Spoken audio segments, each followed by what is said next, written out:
Come on in, everyone. It's Tuesday, November 7th. What happened to 2023? I will ask you that question again. What happened to 2020? I will say it directly into the mic. What happened to 2023, dude? It's like, pff, gone. And this is one of those years where it really hasn't, for the first time in a while, I think it hasn't felt like, oh, thank God this year is over, you know? Like all the pandemic years. Ugh. Couldn't wait to be done with it. All right, here come the comments. Dr. Moody is in the house. Comment number one, I love it. So we can talk about anything today. I'm in my living room here in the studio. And I don't know, man. I just want to hang out. Feels like something we ought to do. What's new? If you haven't and you're interested, let's say you have a history of trauma or you have chronic pain or you're interested in awakening or any of those. The last podcast interview I did, it's audio only. It's on my website. It's also on iTunes, Spotify, anywhere you listen to podcasts. It's under the ZDogg MD show. Simon Brown is who I interviewed. So Simon is like completely unknown. Like he doesn't have any public persona or teaching or anything, but he's just a dude, like working class dude in Great Britain who woke up, has a history of trauma, and is really attuned to the body, the work that needs to be done to kind of reintegrate trauma in the sort of awakening path. And he has chronic pain, he has fibromyalgia, all the things that come with trauma. And the way he expresses and teaches and points and is just pure unconditional love and generosity. And we got connected. He'd emailed me, and we've had a few long conversations on the phone. He's based in Manchester, England, and I was like, let's just record one of these conversations, and if it's something we like, we'll just put it out on a podcast. And we did, and it's really something. So if those kind of things affect you or your patients or someone you love, or you're just interested in it, it's a 2-hour conversation. I promise you, it won't disappoint you. It's that he's just such an authentic, genuine, awake, I don't know what that means, guy, right? Because there's no awake beings, because there are no beings. Anyways, back to you. Aaron, I'm curious, if you were practicing in medicine now after your more realized state, how do you think it would be for you? Well, this is a really interesting and good question, because realization, and really all that means is the experiential understanding of what is true, never ends. It's always an unfolding, because presence, this, life, this, all there is, all that ever was, is infinite. And that means it has infinite depth. It can't be known through the human mind in terms of thought, in terms of story. It can't. But since it's what you are, you can be it kind of awake and knowingly. And so as that unfolds, it just keeps going. And Simon and I talk about this in the podcast. There's no end, which means there's also no end to how it'll surprise you. You think, oh man, I'm really realized and awake, and I've got this stuff dialed. I've done the emotion work. I've done the trauma integration. I've done all those things. And then something happens, and life just shows you, you were never awake. You didn't know anything.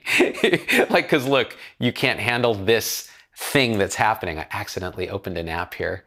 I was trying to open another app. Hold on. Let me fix this mess I've made. Start AF, start, stop. See what I mean? Like, I've done this for how many years, and it's always something new. And so the question of, well, if you're practicing medicine now full time in the realized state, well, it's always been a process. It's always been an unfolding. So in 2012, when I had the first big awakening glimpse or whatever it was, I don't know what it was. Can't really talk about it. Just my life changed totally. I was still practicing, and I noticed it changed instantly, that I was able to be there. I was able to be present in a room with not just the patients, but with colleagues, with staff, with others, apparent others. And so that was the one thing I was like, wow, I'm really gone right here. I'm not off in my head all the time. Now, you could lose yourself in your head, but the ability to be super present was first and foremost obvious. Then as that continues to unfold and evolve and different realizations seem to click, different shifts, different sort of phase shifts seem to happen, like where I apparently feel like things are here, I think that that practice of medicine would become much more energetic. In other words, it's less about what you say and what you do and what you type in the chart, and more about what is there in the room with the patient, who's no longer the patient. It's just this field of aliveness. And there's not a sense of profound separation between you and the other. So how that might manifest is very energetic. The patient may feel different in that encounter than they would have with earlier Zubin character, who was very character bound, very much in his head, very much a process and problem solver. Now it's more like, whoa, what is this? And it's hard to talk about what that's like. As far as me and my experience of it, I think the suffering component of stress and unworthiness and shame and feeling never enough, I think that has settled down a lot. And so you would really just show up right there with an unconditional acceptance of what's going on. That's the other piece I think that has softened, is the judgmental aspect of this personality. The character Zubin is very judgmental. Mainly, I think, because that's how he's wired, but also because it was a way of keeping the attention and the control away from looking inward and feeling this sense of shame and unworthiness and imposter syndrome and all of that. So since that's really calmed down, I can sit now with people fully accepting exactly where they are, and much more. Now, it's not perfect. Like, judgment arises, anger, irritation, frustration, those still arise, but they're not held so tightly. So that practice, now, so this is the paradox. You have to feel called to do that practice in this place where I feel this is now for me. I can't do anything inauthentic without it feeling really bad, like really bad. And that's why I'm not practicing right now, because the practice of medicine, the way that we do it, the way that I was trained to do it, feels very inauthentic to me in where I am, whereas it didn't before. So because of that, I don't sit and see patients.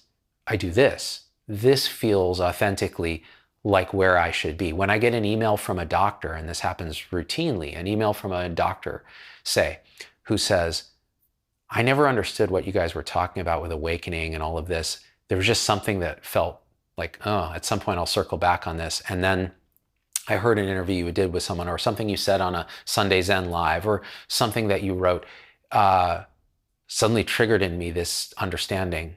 And I don't know what it is. I can't talk about it, but I just wanted to let you know. And now I'm really interested in whatever this is. And it's like, okay, that expression to me, relationally, it feels like how medicine felt when I was practicing. Like that's the authentic expression of what this Zubin character is supposed to do at this point. Because he's not doing anything. It's just like, okay, well, what's really happening? What is life doing with this instrument? And that feels right. Whereas, going to the hospital and rounding and doing all that right now feels inauthentic. Same with doing talks about medicine. It's kind of like, well, right now it doesn't feel like what I should do. I get these invitations and now I turn them down, even though there are a lot of money and there are lots of ego validation with doing talks. And, I know they go well. I know people like them. I get that feedback. I've done it now for over 10 years. Like, I've got it dialed in. Doesn't feel authentic. Can't do it. So until that clicks again with whatever the next thing is, then I'll just do the next right thing in that moment. So that's kind of a long answer to your very good question. Kay Moody, who's a physician as well, I agree, we're pushed to leave patients and be at the computer. Exactly. And when that feels, and the thing is, you don't have to do it that way, but then you're not going to make a living. You're not going to get paid. You're not going to see enough patients. You're not going to have the throughput. You're not going to have the RVUs. You're not going to have the administrative validation that you need to make a living, unless you do direct primary care or something off the grid, which is fine. Those are beautiful options. Hi, Rebecca. Aaron says, that's a great explanation. I am a nursing faculty, and I feel much more effective when I trust my flow state in this story that includes me and my students. That's beautifully expressed. Yeah, that's, what it is it's a,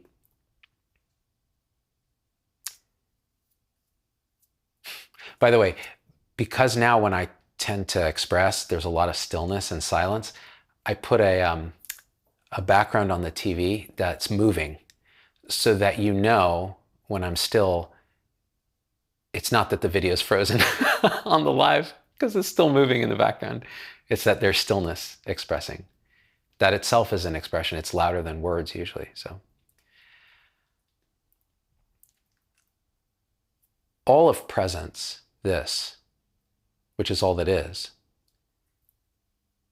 a flow of life. It's a flow of experiencing without an experiencer. It's just raw experience flowing, outpouring out of being, which is impossible to talk about. It loses all meaning when you put words on it. And it has no meaning because it just is what is.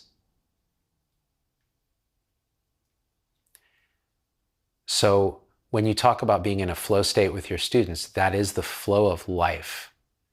And things are happening spontaneously, including planning, so-called thinking ahead, those kind of things. They're all emerging spontaneously in this flow of life. Normally, in the normal human operating system, consciousness is apparently sort of stuck in being reflective thought. So thoughts and thoughts and thoughts going to thoughts and thoughts and thoughts. So we live in our head, so to speak, metaphorically. We live in thought. So experience is mainly thought. The actual experience of our sensory field, the energetics in the room, the feeling of your butt on a seat, the feeling of air on your skin, the seeing of thoughts as they arise, attached to nothing, referring to no one, just like clouds on a sky, that is apparently obscured because we're like thought, thought, thought, thought, thought. Future, past, what am I charting? What's the story of this patient? What's going on? When that relaxes and we're immersed in life, as life,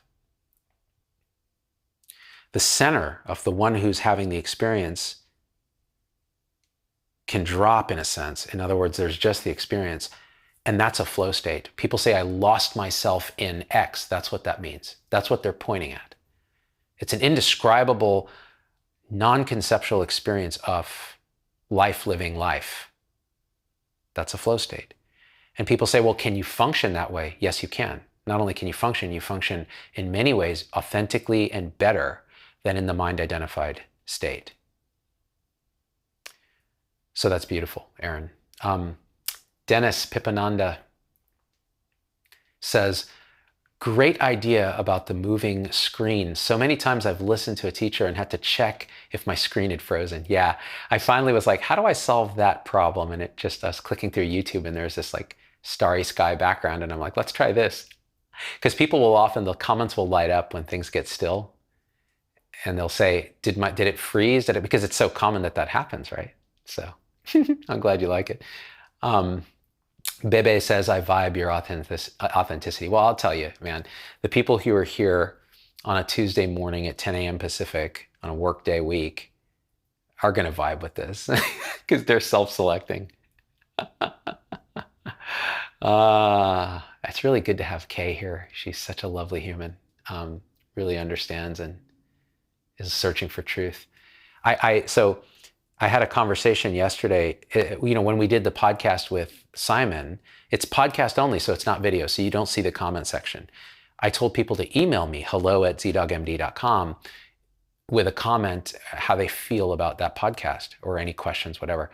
And so I got quite a few emails, and one of them was from a former resident of mine from years ago that I haven't heard from in probably 20 years.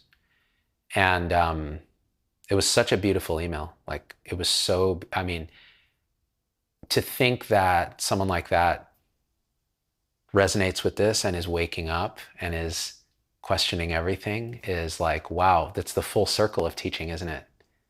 Like, back then in the 2000s, I was teaching medicine to residents. And now I don't teach. Now it's just like I just express what I'm going through. And if that resonates, like, wow, yeah, it's really beautiful, moving, actually. Oh yeah, Kay. Can't go wrong with the meditation. Um,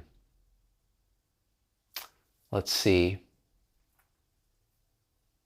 Ashley says more presence means more connection with the person in front of you too. Yeah, now, and this is interesting. This is all true.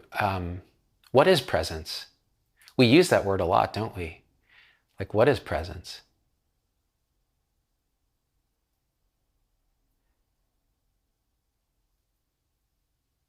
Just sit with that question for a bit. What is presence? Can you have more of it? Less of it? Can it disappear?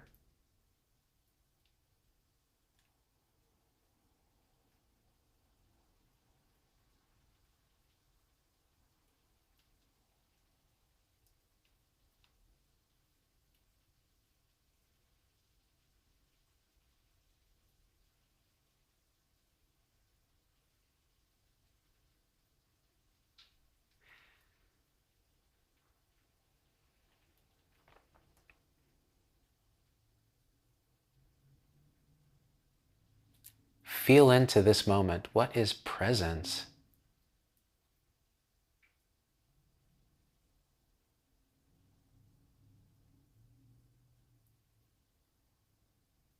Does the word even make sense? What is it pointing at? Because whatever presence is, whatever it's pointing at, isn't a thing. It doesn't occur by degrees. It doesn't occur in time. It's not now, actually, because now is a snapshot of time.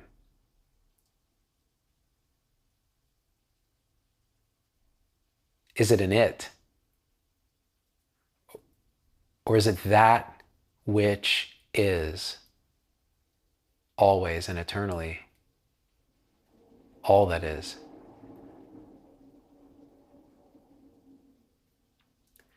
So what does it mean for a human to be present or more present with another apparent human?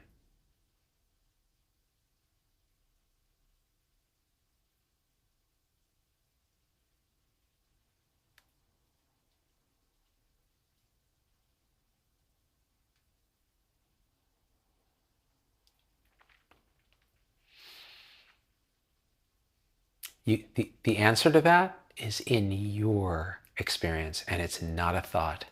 It's not an idea. It's not a belief. It's not a story. It is this, just this.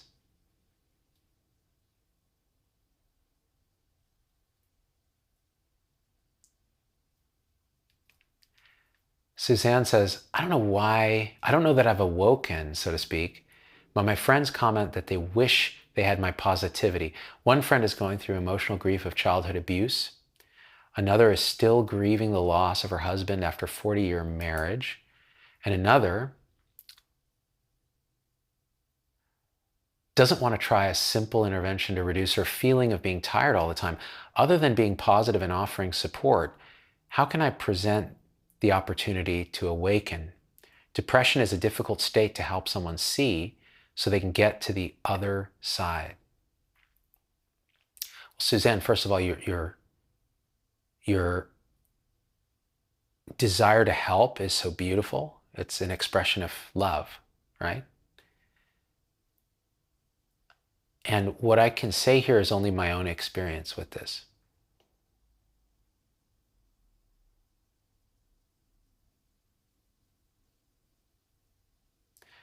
There is nothing that we do for others, really. we can't make anyone see anything. And that's another aspect of our ego's desire to control at the deepest level. Even when we think our ego is relaxed, even when we think we're awake, which, by the way, you can't know if you're awake.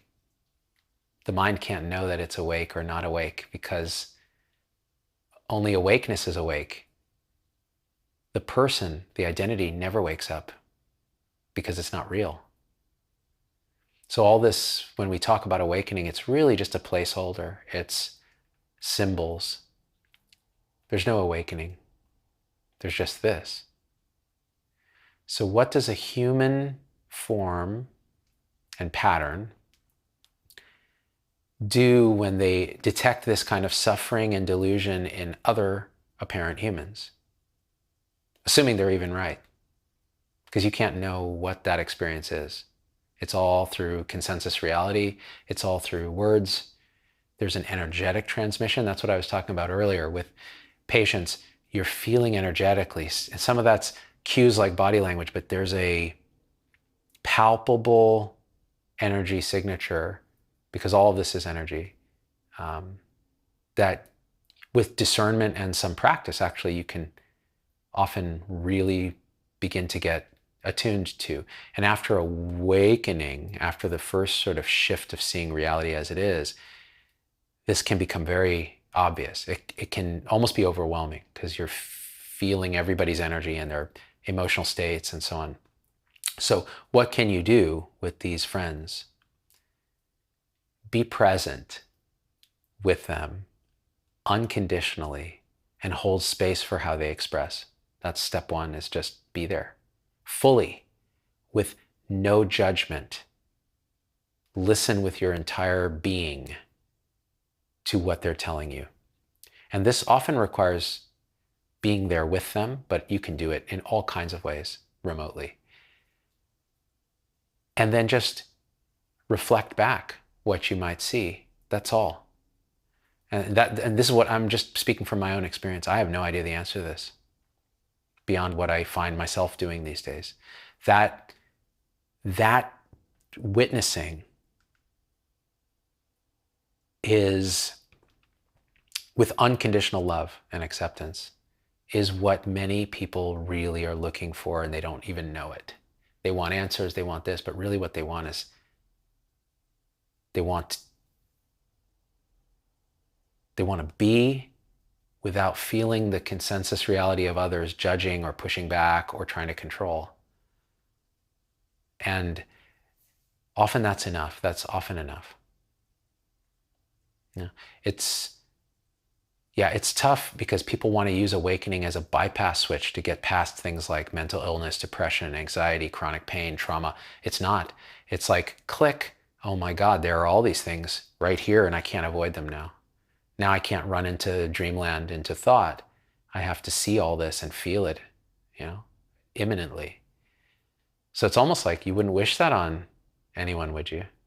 If you're the mind is like, oh, I wouldn't wish that on anyone because that sounds like torture. But from the perspective of life, being, awakeness, it's perfect. How could it be otherwise?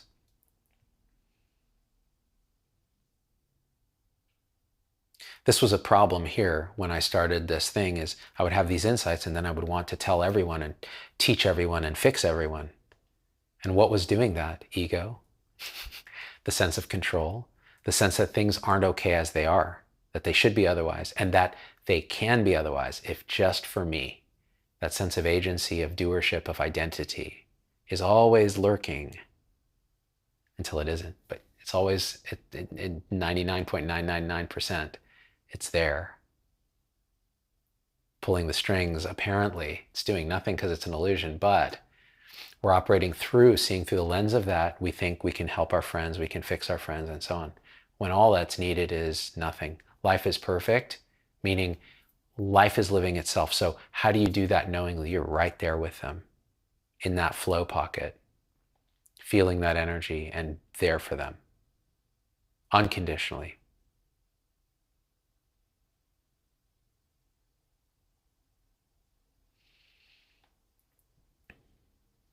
Lynn says, this is us at the most simple energy that is everything and nothing. That's a beautiful way to say the unsayable.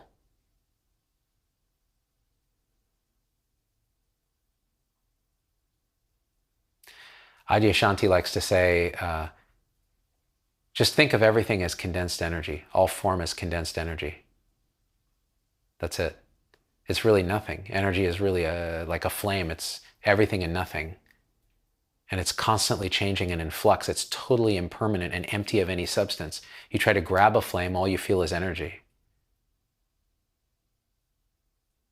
There's nothing there, nothing permanent, nothing real in the sense that it has substance, and yet it's real in the sense that it is there as energy.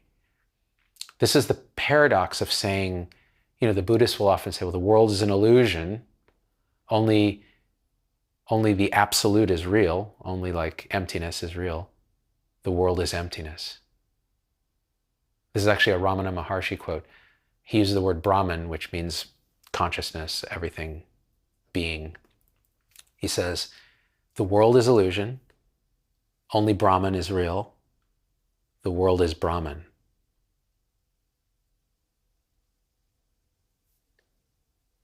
The Buddhists in the Heart Sutra say, form is no other than emptiness. Emptiness is no other than form. It's nothing showing up as everything, and they're not separate. And that nothing is not nothing, as the mind thinks it. It's no thing. It's infinite potential. It's life itself. It's alive. It's pure, unconditional acceptance of what is, because it is everything. It is you. It is other. There is no you. There is no other. And yet, here it is showing up like that. So to encounter the dream in a lucid way, to see it as dreamlike and yet happening, just as a dream does. When you're in a dream, you still don't want to be tortured. You still don't want to inflict suffering on others. It's the same, because the suffering is experienced by apparent beings. It is real in that way. It's as real as a fucking heart attack, suffering. Suffering is so real because the sufferer, who doesn't really exist, thinks they do and take on this pain and suffering as theirs.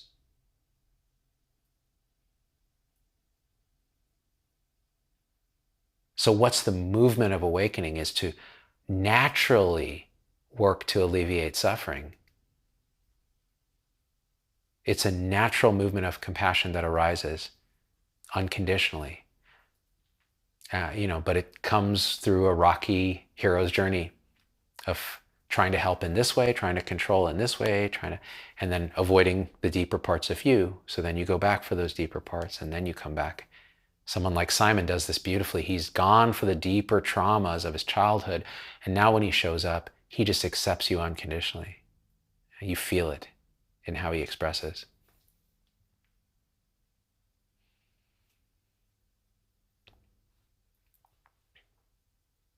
By the way, for my supporter tribe, the folks that are subscribers on Facebook, Instagram, YouTube, locals, we do those Zoom meetings, talking about awakening, sharing our stories. Simon has so graciously offered to come and co-lead one of those with me, the next one we do.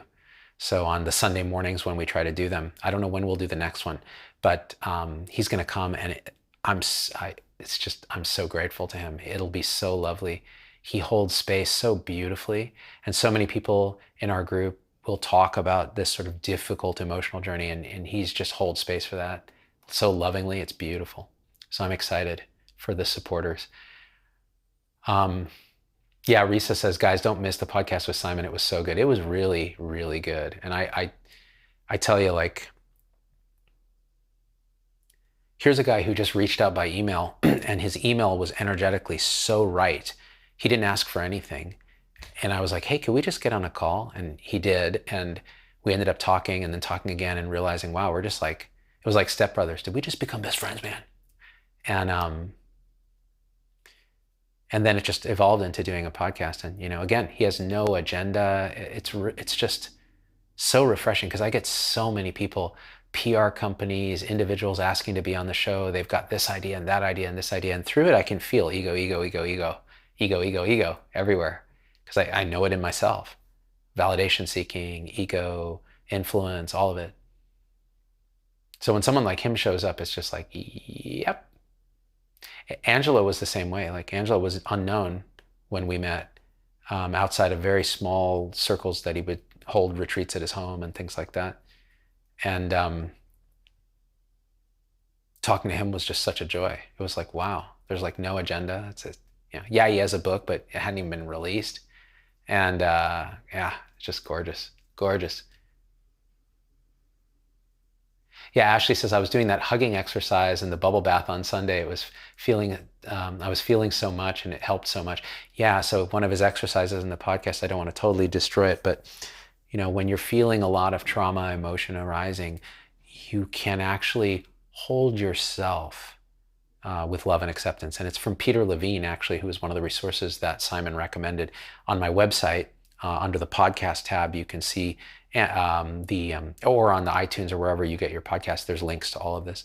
So the idea of like you hold yourself, you take your right hand, you put it over your heart and your breast and under your armpit.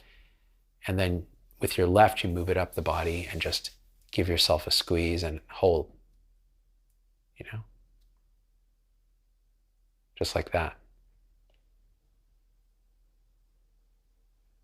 And it's a kind of a self-acceptance, a self-love, a self-holding, self-soothing when there's strong emotion. And it's very powerful. How do we find the podcast with Simon, says Kay Moody. Here, I'm going to hit you with the link in the description or in the comments right now, and then we'll put it. It's on any iTunes. It's just the ZDoggMD show, but this particular episode is the latest one, and I'll put it in the description. Here's a comment with the link, and it's got all the links and everything. Yeah, we're going to do more, so stay tuned. That Irish guy is great too, Diana Wiener. Yeah, that's David McDonald, another really good. So there's differences in how people express. So David McDonald expresses this truth one way, through intellectual curiosity. Eshwar, who I did a podcast right prior with, expresses it in a profoundly empty and pragmatic way, like, okay, look at your sense gates, look at what's happening right here, this kind of thing, very direct.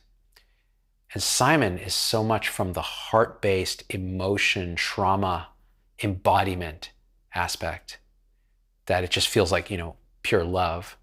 Suzanne Chang is somewhere in between that, because she's kind of dying off. Sense of self is like, bye-bye.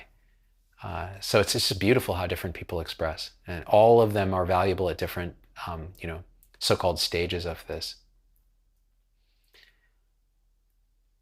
Yeah, Ashley, I already started naturally putting pressure over my heart on the chest, but a full hug, just so nice. Yes, what I tend to do when I'm feeling that is I go right for this spot that it used to be you could never touch on me, right here. And I just do this, and I just feel it like this. And it's an energetic, like, oh, wow, all that emotion, energy in motion is just cycling, and you're giving it space. You're letting it be with love and acceptance, like, okay, you're good to be here.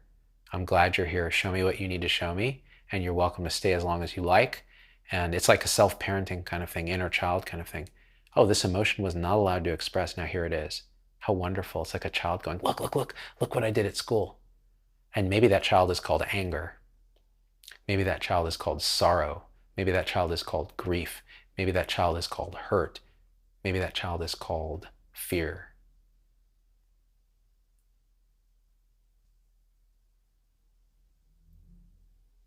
To allow the child to be the child without judgment. That's the gift you can give yourself. And that's the opening then. Because after that, you'll find often, ooh, reality looks a little different. All I did was feel an emotion unconditionally, and everything is radiant and alive and present. How'd that happen? What's preventing you from seeing reality? That's a good question. If reality is always what it is, and it's just this, and everybody's already awake, what's preventing us from seeing it? Look there and don't look away.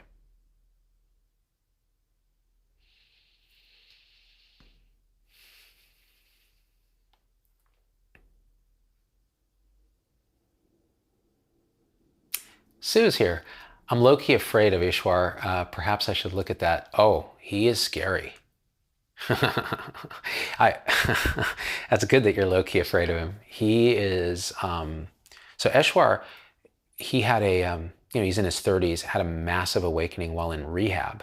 He's like a big burly bearded electrician from Pennsylvania with 2 kids and a wife, and had to go through that ordeal, a lot of trauma and all of that. And his awakening was like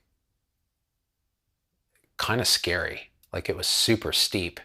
Everything dissolved, and so in the early days when I would talk to him, when Angelo would kind of connected me with him, because he's like, oh, you can handle the deep end, Zubin. Talk to Eshwar.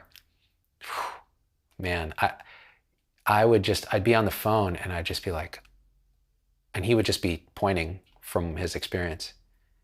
And I mean, it's like emptiness speaking is how it was experienced. And it's scary because everything you think is true about reality is just an appearance. And so he's pointing from the void. He's pointing from this awake no thing. And it was funny to watch how his expression, not funny, it was amazing to watch how his expression changed over the couple of years. So when he was going through this like kind of unfolding, it was very empty and very almost like, yeah, there's really nothing. There's no you in this. It's just this. And now he's like, yeah, it's all love. All of it is love. Unconditional. Seeing your daughter, seeing this, it's just radiance. So you come back and you inhabit the human form as unconditional love. I mean, what do you want, really? What do you really want? By the way, I told you about this former trainee of mine from back in the day, that we had talked. It was beautiful because we had a call, and at some point I asked, so what is it that you want? Like, what do you want, really? Because this awakening thing is not, you don't push it on people until you can feel energetically they're ready. And why is it that they want it? Like, what are they looking for? And what she said was beautiful. She said, I would have said happiness a while ago, but I know that that's not real. That's another grasping. Happiness in that way doesn't last. What I want is to know what is real. What is this? What's true?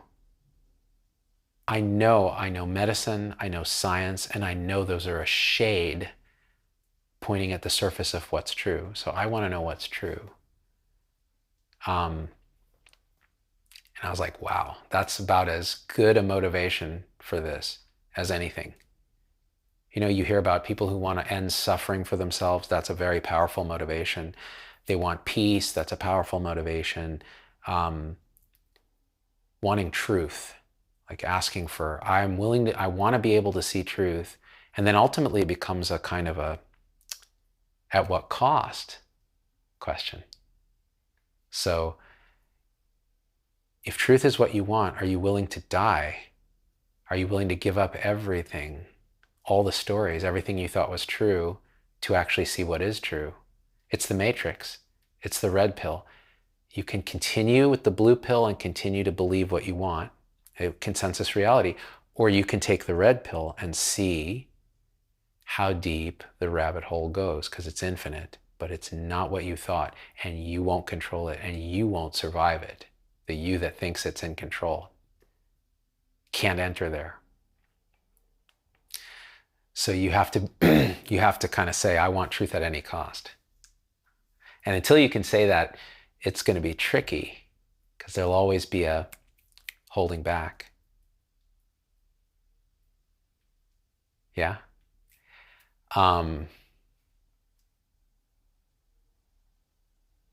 Yeah, Sue's saying it really well. Trusting life seems easy. And by the way, for people who don't know, like Susan, Ashley, these are people in my supporter group, and we have these Zoom meetings, and they're just amazing humans. They teach so much by just showing up and expressing what they're experiencing so eloquently.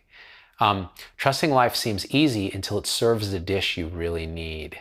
That's right. So you'll think, man, I got this thing dialed, and then suddenly someone dies, or there's an accident, or you have a health problem, or you become disabled, or you lose your job. How's that enlightenment thing working out now? How's the acceptance of what is working out when life serves you the dish you need, which is, okay, you thought you had this dialed. How about this? Do you really, really understand what this is? Unconditional acceptance of what is.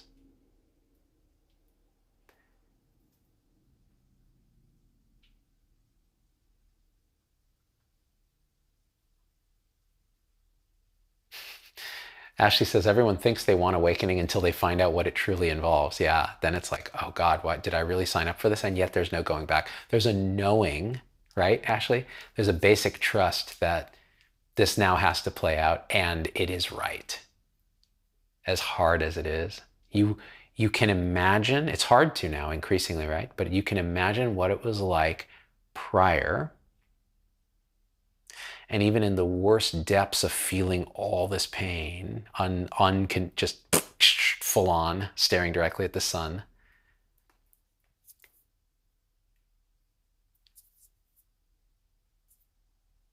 you know this is how it must be, and it's better. It's perfect. There's a deep knowing. Yeah. And you have no choice. There never was a you that had a choice. You took the red pill. You got to look. I tell you, for me, it's like, it's as hard as it's been. It's like, oh my God, there's no comparison. There's no comparison to how it was before. How was I living like that? Simon in our podcast describes life prior as living in a narrow bandwidth anxiety, where you couldn't feel outside of that, but what was in it was just, excruciatingly painful, dull, unsatisfying, horrible, because you weren't able to feel the full spectrum of emotion because you were shut down due to trauma or conditioning or avoidance or whatever. And everybody has that, honestly, whether you've had big trauma or not. Yeah, Rebecca says staring directly at the sun is right. Yeah. And we were talking about Ishwar, like how scary Ishwar can be. Ishwar is scary because, and he didn't do this in my podcast, but he can point so directly to reality as it is that you're there with him, but the you, the mind, the identity is still there. So it's kind of coming back with a kind of reflection of what that was. And it doesn't like it because what that was is the end of it. And so it's terror, right? You know you're barking up the right tree when existential terror shows up.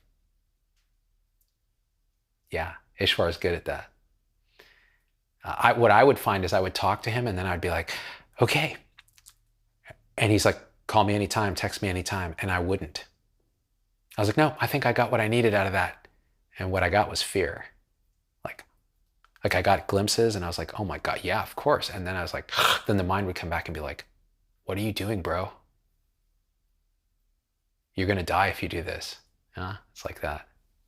So you have to kind of just let it go, let it keep going, die into it, die into every moment. Something. Well, that's a great analogy, Risa. It's like staring at the sun with those eclipse glasses and then taking them off. That's exactly it. Unfiltered reality. Just like, oh yeah, this is the standard human state. Is this all these filters and compression, avoidance, not feeling, not seeing. And then it's like,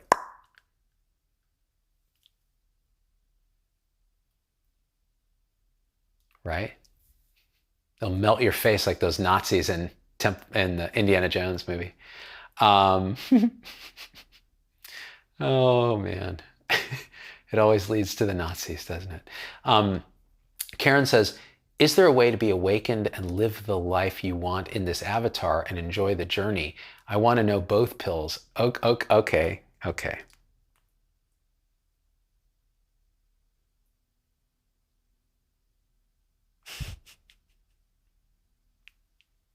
All right.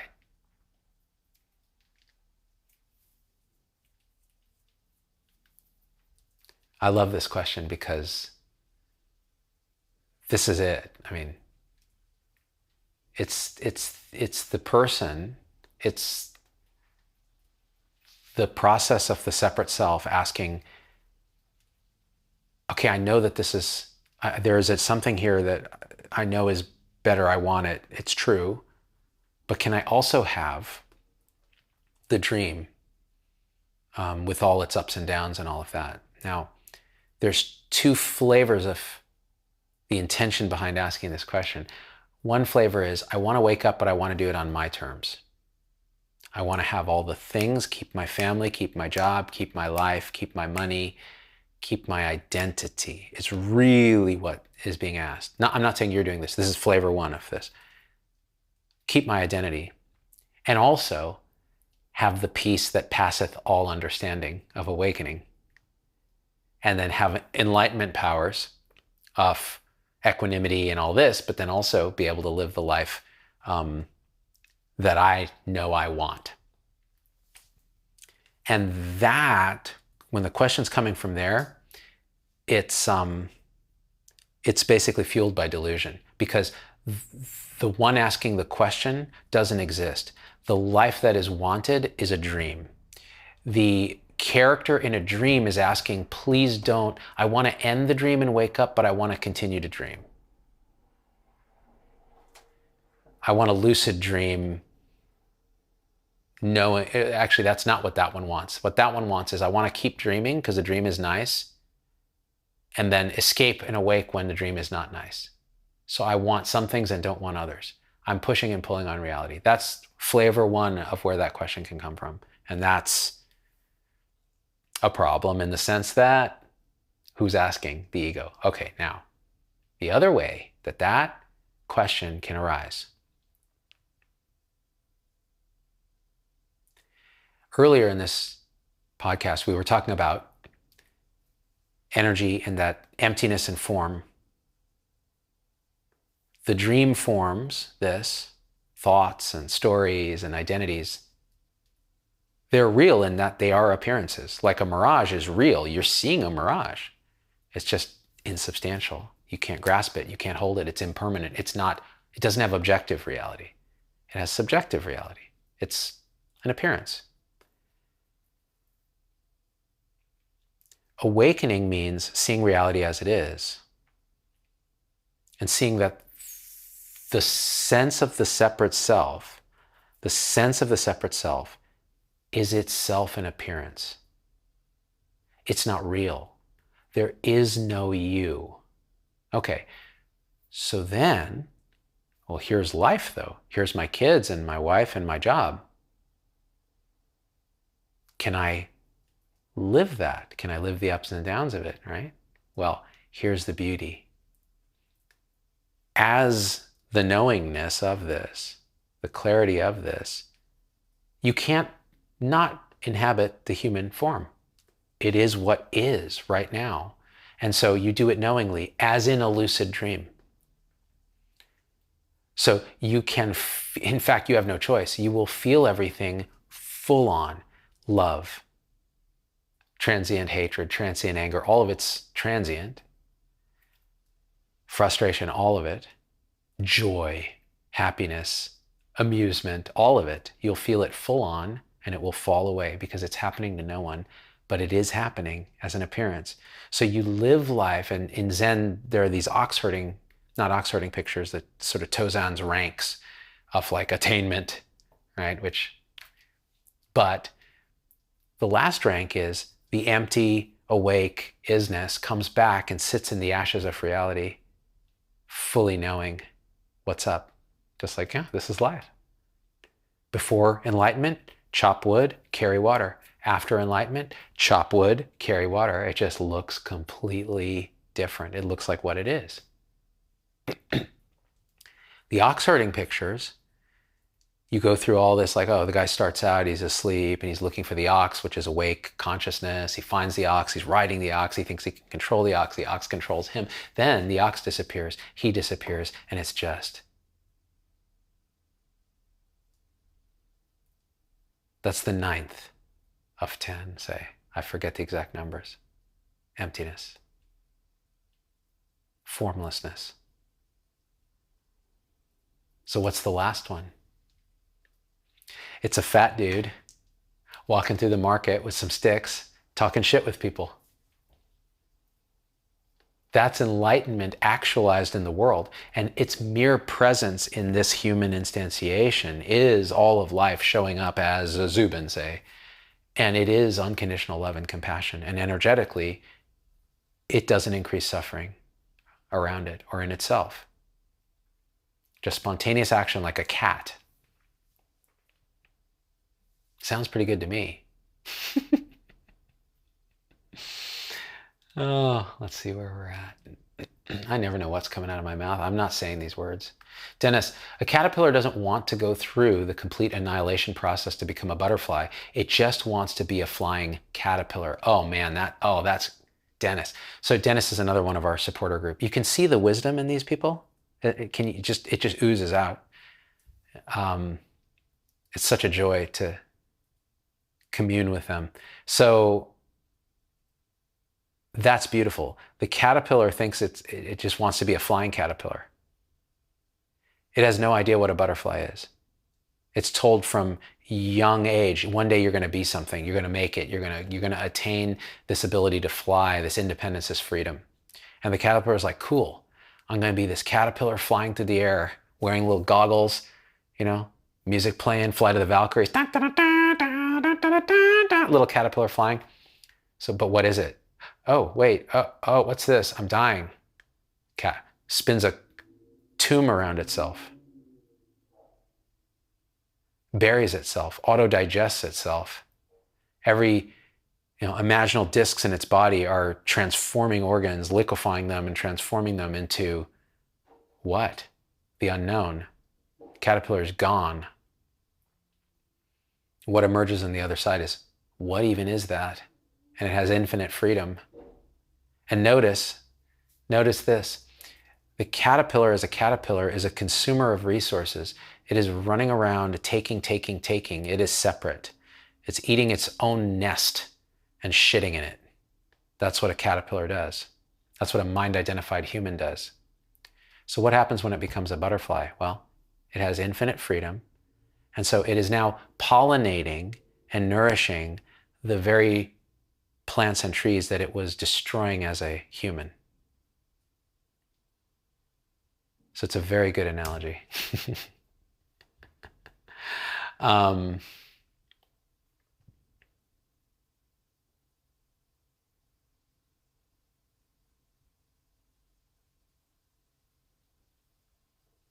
Yeah, one thing to the next in complete flow, Ashley.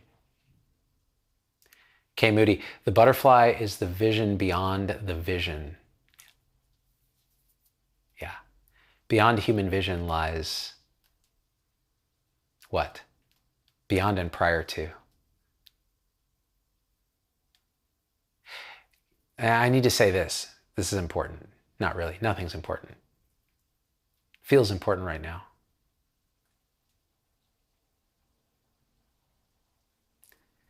What this is, this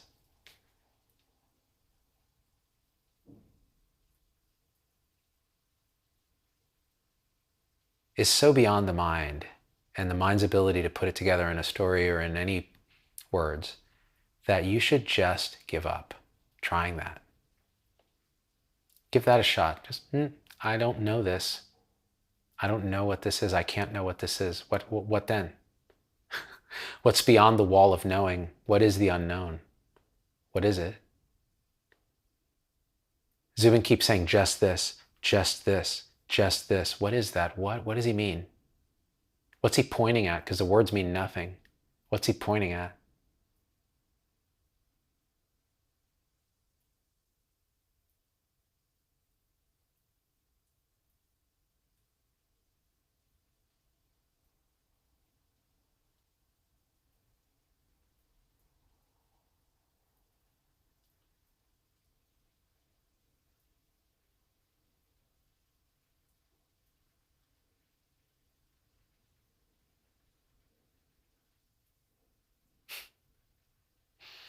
Mm. Mm. Dennis says, actually, I stole that from Adyashanti. Dude, everybody steals everything from Adyashanti. That guy is he's such a great writer. So great. Adyashanti's piece on control is so good. You know, ultimately, that's the thing. That's what's stopping us. It's this idea that there's someone in here to control experience, to push and pull on what is. And when that relaxes, there's just what is.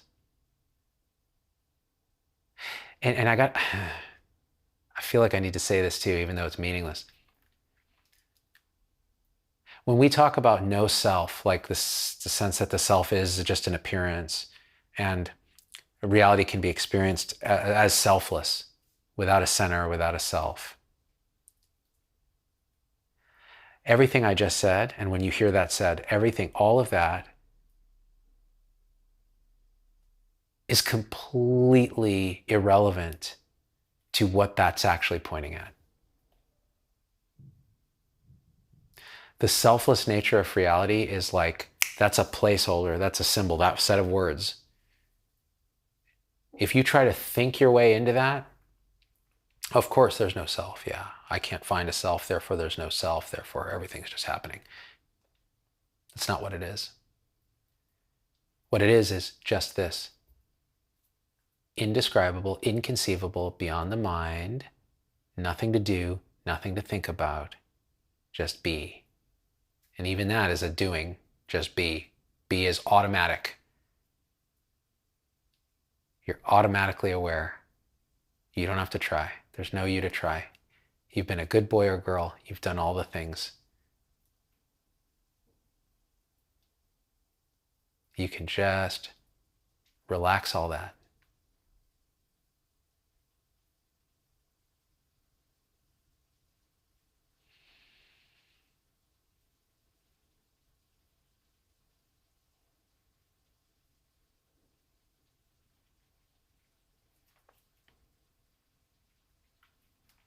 This unfolds as it should just for each individual. Everyone is worthy of this. The universe unfolds through you. Yeah, well said. It's your birthright. Diana says, so turn off the mind machine. That's a good way to say it, but you can't do that. That's the irony. The mind machine trying to turn the mind machine off keeps the mind machine going. But sometimes stopping happens. And sometimes there's okay, how do I say, okay, here's another. This whole thing is energetic. It has nothing to do with your mind. It has nothing to do with stopping or not stopping your mind. It's energetic. There's an energetic willingness. There's no other way to say it. I'm trying to anthropomorphize energy. There's an energetic willingness to allow a stopping. That's all I can say. And then and when that apparently happens, it's seen clearly that you did nothing to make that happen. You couldn't have, because you don't exist. You're not real at all, except as an appearance, as an experience, as part of all that is. So when that energetic click that we call awakening, because we need a word for the wordless, happens, the other side of that is,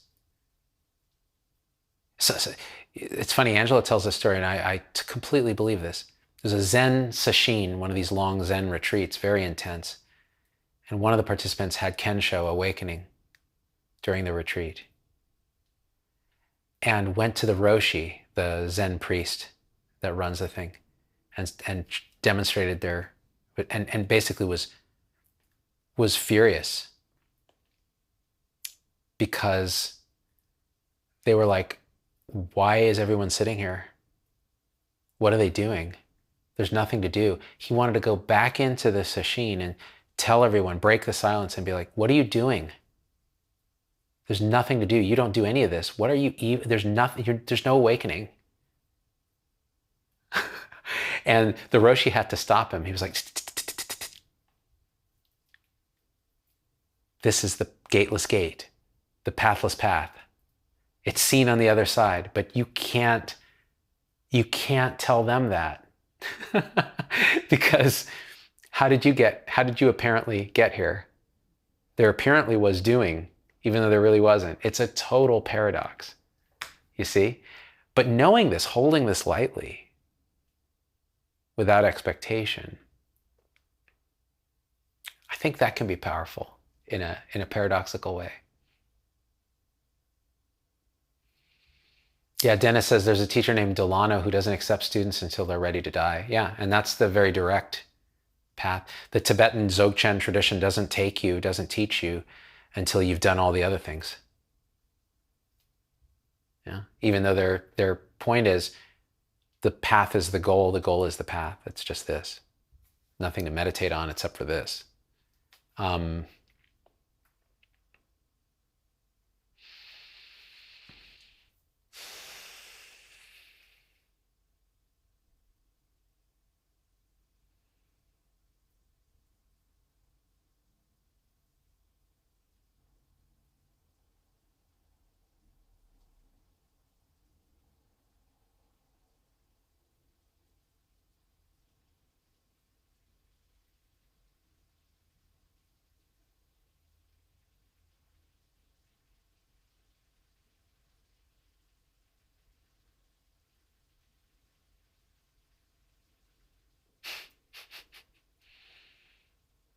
Yeah, it's really that simple.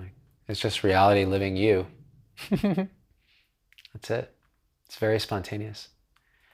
Just watch a cat. Watch a cat and see how it moves. When it wants something, notice how it wants and what happens after the wanting. When it's ready to die, watch what it does.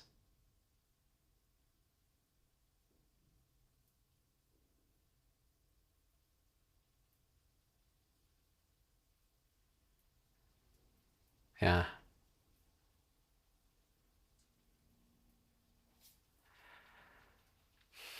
You know, and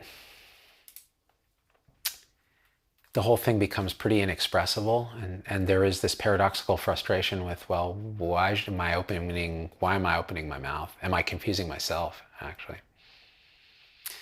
But the more this unfolds, the more I realize, no, in the dream we do what we can, you know? We express how we can, and it's life expressing through us. So if it's authentic, it's never wrong. I mean, it's never wrong.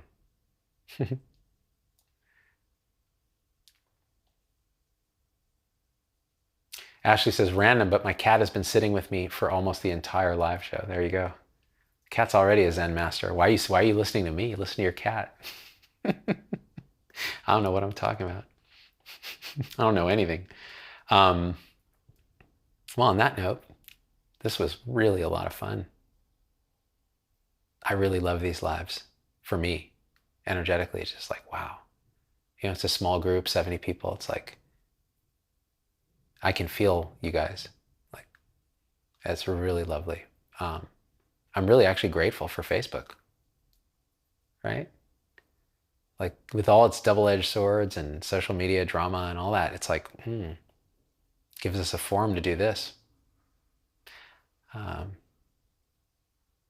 Maybe I'll talk to Risa and we'll see if we want to put this up on YouTube or anything, or pull some clips or something.